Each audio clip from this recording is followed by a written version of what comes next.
Good day, students. In the last lecture, we learned about what are the normative theories or four theories of press. For your reminder, normative theories describe the way how media is structured and operated in a society or a country.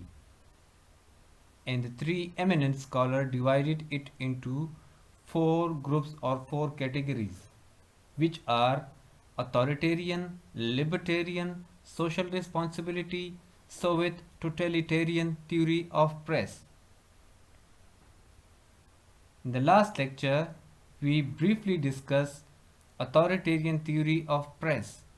In this lecture, we will try to learn the other remaining theories of press. So now we will discuss what is libertarian theory of press.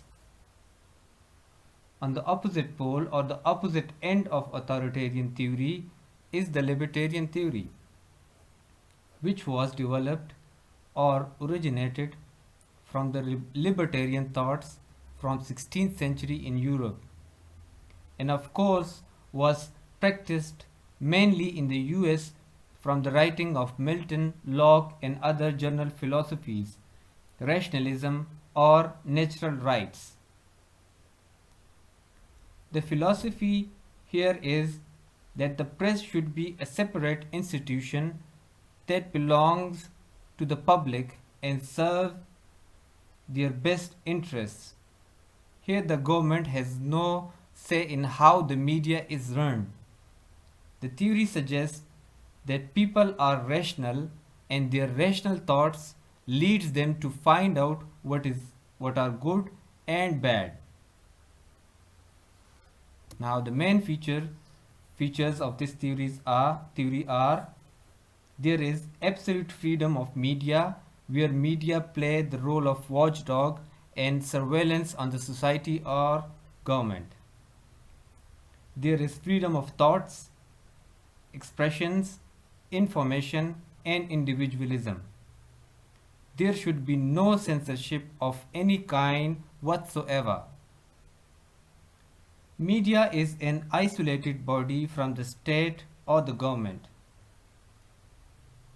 This approach suggests that media is accountable to the law and must follow the code and conducts of the country or that specific society. In the libertarian approach, it encourages both sides of the same story. Okay, now to balance both the extreme authoritarian and libertarian theory is the social responsibility theory, which was developed later on and adopted by the three scholars from the writing of W. E. Hawkins. So this approach was adopted after the US Congress called for a Commission on Freedom of Press in 1947. The commission was called because of the violation of personal privacies and a lot of people were defamed by the media and the media didn't do their responsible reporting. And so the US government felt the need to investigate, and from then on they developed certain guidelines to help media to become more responsible. So the philosophy behind the theory is the moral rights of free public expression is not unconditional.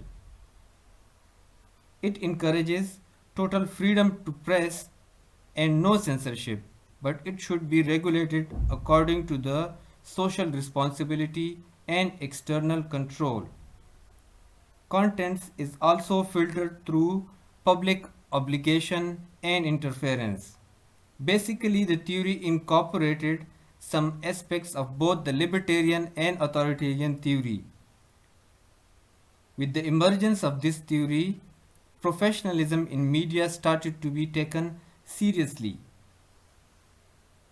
Now the main features of this theory are the press is supposed to be owned privately. The government does not own the press.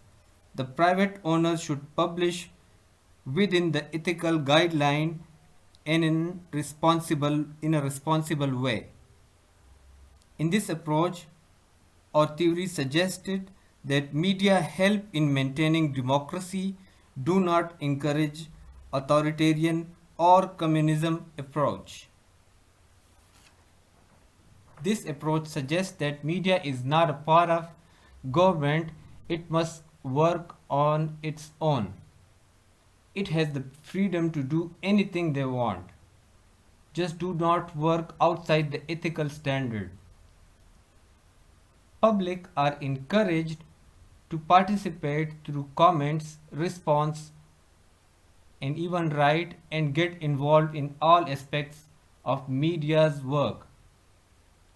Social responsibility theory suggests that media must be responsible toward the society. It also suggests that media must have some boundaries within itself to be ethical. The regulations are to be followed by all the media professionals. All the media institutions must have a written or unwritten codes of ethics. The quality of the publishing should be maintained and false interpretation of any information should be avoided. Now the last of the four theory is Soviet totalitarian theory, which is basically originated after the 1917 revolution in USSR or Soviet Union, and is structured based on Marxist-Leninist principle as well as the German Nazis and the Italian dictator Mussolini.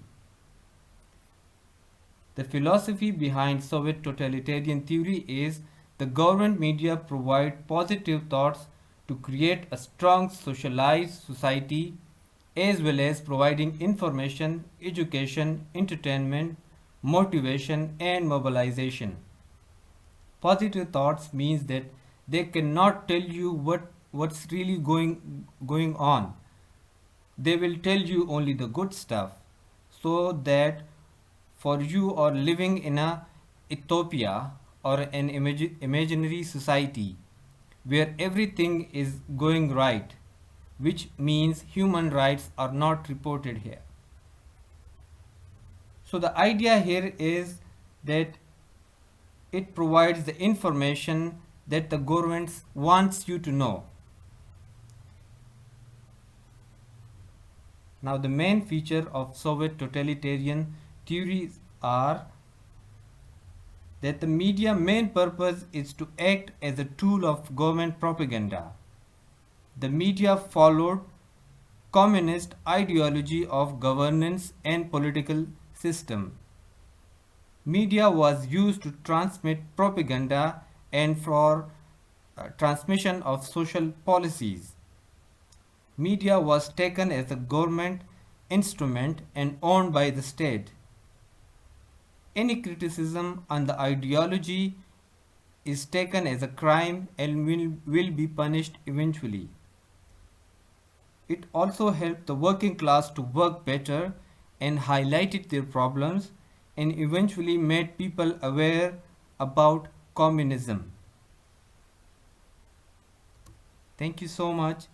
I hope you understand the normative theories or four theories of press, and if you didn't and if you have any question, you can ask your question in the class WhatsApp group.